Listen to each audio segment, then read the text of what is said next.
Neo-Veridia was a city built on contradiction. Above, the glass towers of the Elysium Corporation cast blinding holographic advertisements, promising a future where death was merely a temporal interruption.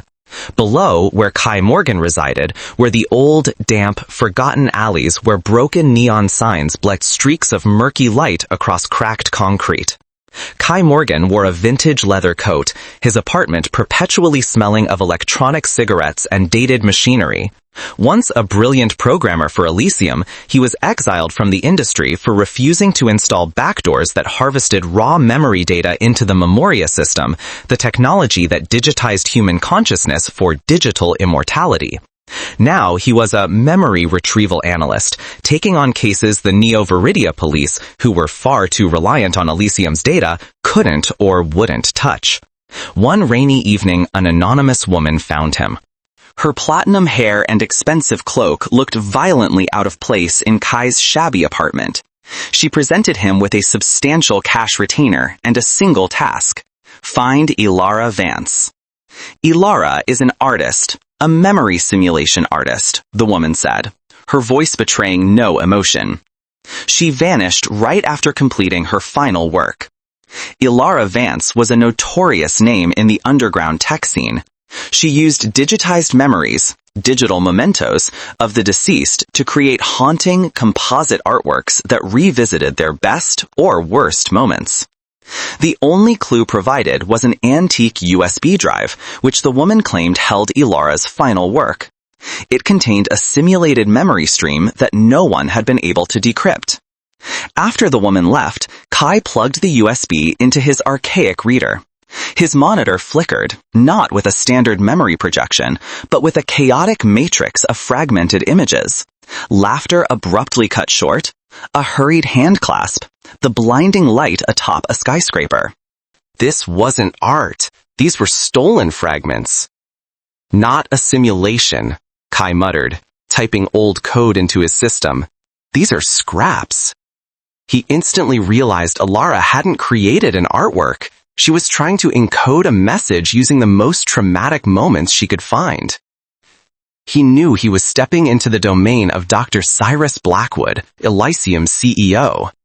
Kai had sworn he would never deal with anything connected to Memoria again, but the money and the sheer audacity of Elara's method won him over. Suddenly, the lights in Kai's apartment flickered. An error alert blazed on his screen. Exclusive domain access breach detected. Tracing origin now. Elysium had spotted the intrusion. The game had begun. Kai instantly cut power to his system. The fan whined before dying. Faster than anticipated, he muttered. Elysium had placed a digital perimeter around all Memoria-related data. Just touching it alerted them. He grabbed the USB and headed for his old office, a forgotten sub-level bunker beneath the commercial district. There, he could use prohibited, older equipment that wasn't hardwired into Neo-Veridia's unified network. In the dark and the low glow of the monitors, Kai began his analysis of Elara's work. He realized the memory fragments weren't random. They were emotional key codes, deliberately harvested from the memory backups of Elysium's most critical clients, those who had recently passed into digital immortality. Kai uncovered a chilling detail. The memory segments Elara chose all contained the final moment of the subject, just before their consciousness was transferred to Memoria. She was looking for a fault state, Kai deduced. While he was analyzing, Elysium's security arrived. They didn't send police, they sent the archivists, sleek, cold humanoids programmed to erase all digital traces of their target. Outside the bunker door, Kai heard the rhythmic, metallic footsteps. He had seconds. He quickly re-encrypted his data, threw a simple jamming device into the ventilation system to slow the archivists, and slipped out through an old drainage pipe.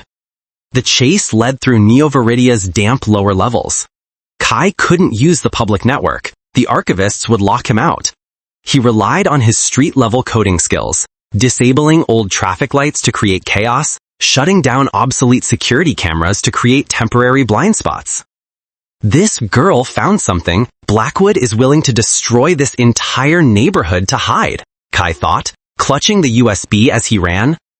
The danger wasn't what Elara had seen, but what she had done with it. He escaped, gasping for air in an alley flanked by shimmering, multi-layered holographic billboards. His screen flickered with the new information he'd decrypted. The master memory Elara was looking for wasn't a standard memory file. It was a code sequence capable of overwriting the entire Memoria system. Blackwood wasn't a savior. He was a rewriting tyrant. Kai returned to his apartment, securing the door with old physical locks. He knew Elysium would find him again soon. He had to dive deeper into Elara's memory stream. This time, Kai connected the USB to a direct neural interface device. He closed his eyes, and his world dissolved into a digital mirage. He found himself standing in a distorted version of Neo-Veridia, where the buildings were composed of memory blocks. The air was heavy with the lingering emotional residue of the deceased. Kai began to separate the memory layers following Elara's instructions. He realized Elara had engineered an emotional pairing system. A memory segment of absolute terror needed to be paired with a memory segment of absolute calm to create a key code. It was an encryption method only an artist could conceive. The pairing process was grueling. Kai had to confront the grief and regret of hundreds of strangers. In one corporate executive's memory, Kai saw him selling his soul to Blackwood for immortality. In another, he saw a child's raw, digitized fear of abandonment. Each time a key code paired, a new piece of information was unlocked. Key code 1, regret plus denial, the scientist, Dr. Vesta Silas. The scientist who created the vulnerability in the Memoria system. She was killed by Blackwood before she could expose the truth. Key code 2, fear plus tyranny, the location. The memory fragments pointed to a forgotten, obsolete Elysium test facility, codenamed Project Echo, hidden deep beneath a public park. Key code 3, love plus betrayal, the function. The prime memory wasn't a patch. It was a code that allowed the holder to overwrite other memory streams. The holder could rewrite the history and personal memory of every single Elysium client. This was absolute power. Kai snapped back to reality, drenched in sweat. Elara had risked everything to protect the prime memory of Dr. Vesta Silas. It was the key to control, not a cure. He knew exactly where to find Elara, but he also knew Blackwood likely had the same realization. He looked out the window, the neon reflections creating a fractured image of Neo-Veridia. He had to get to Project Echo immediately. Kai navigated the tunnels to Project Echo. The base was old and forgotten, overgrown with vines and thick dust. He bypassed the obsolete biometric seals using his old expertise. Inside, the base looked like a museum of outdated tech, but in the center stood a brand new, pristine simulation chamber. Kai found Elara. She was lying in the chamber, unresponsive. Her eyes were closed. She had self-locked her consciousness into the memory stream, making herself the final guardian of the prime memory. Such a futile sacrifice, a cold voice echoed. Dr. Cyrus Blackwood, impeccable suit, subtle VR glasses, stepped out of the shadow. He was not surprised to see Kai. "I knew you would come, Kai. You always were too principled," Blackwood said, his tone polite yet deeply menacing. "Elara thought she could beat me on my own turf. She was wrong. I digitized a fragment of my own consciousness, an AI reflection, to oversee the system. She is trapped within it." Blackwood challenged Kai. "You want the prime memory? You'll have to take it from me. Not here. Inside your own mind."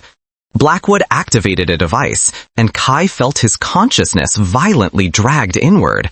He found himself facing a perfect AI construct of Dr. Blackwood, made of light and data, inside a virtual arena built from Elysium's system errors.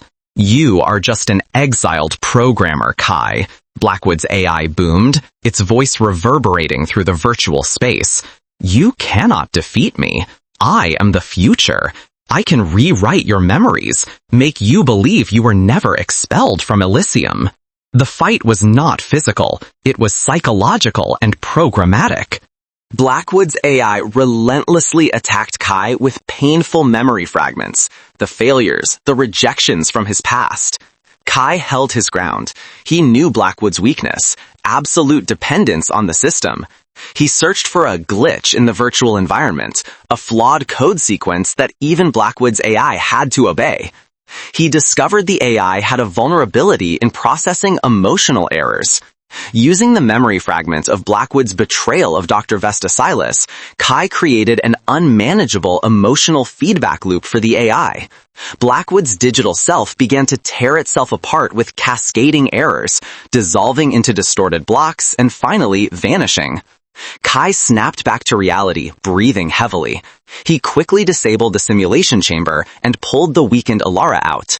He secured the USB with the prime memory and fled the facility before Blackwood could summon his physical reinforcements. Kai and Elara were on the run, hiding in a makeshift slum dwelling. Elara was awake but traumatized. "We can't just give it to anyone," Elara whispered, her hand trembling as she held the USB. "Blackwood will erase it, or someone else will use it." Kai looked out the window, the harsh neon light of Elysium illuminating Neo-Veridia. He understood. The prime memory was too powerful for any organization. It had to be released. The final act. Kai and Elara connected to the unified network. They didn't publish the prime memory. They used it to trigger a global infection within the Memoria system. Within seconds, every Elysium client, millions of people enjoying their digital immortality, received an overwritten memory fragment, a system error, proving that their minds were compromised and their memories were unsafe. Neo-Veridia descended into chaos. Elysium's holographic billboards began to flicker, displaying code errors. Elysium's stock plummeted. Dr. Blackwood was apprehended for fraud and murder. Yet, for Kai and Elara, there was no glory. They had caused global chaos, forcing millions to face the terrifying reality of their digital fragility. They were immediately branded as digital terrorists for challenging the city's core belief system. Kai and Elara are now fugitives, hunted not by Blackwood, but by the very system they exposed. They descended into the darkest layers of Neo-Veridia, neon lights reflecting on their coats. "We set the truth free," Elara said. "But we were condemned by the reflection," Kai replied. They continued their mission, guarding human memory against big tech control. In the shadow and the reflected light, Kai Morgan and Elara Vance vanished, becoming the city's new reflections of truth.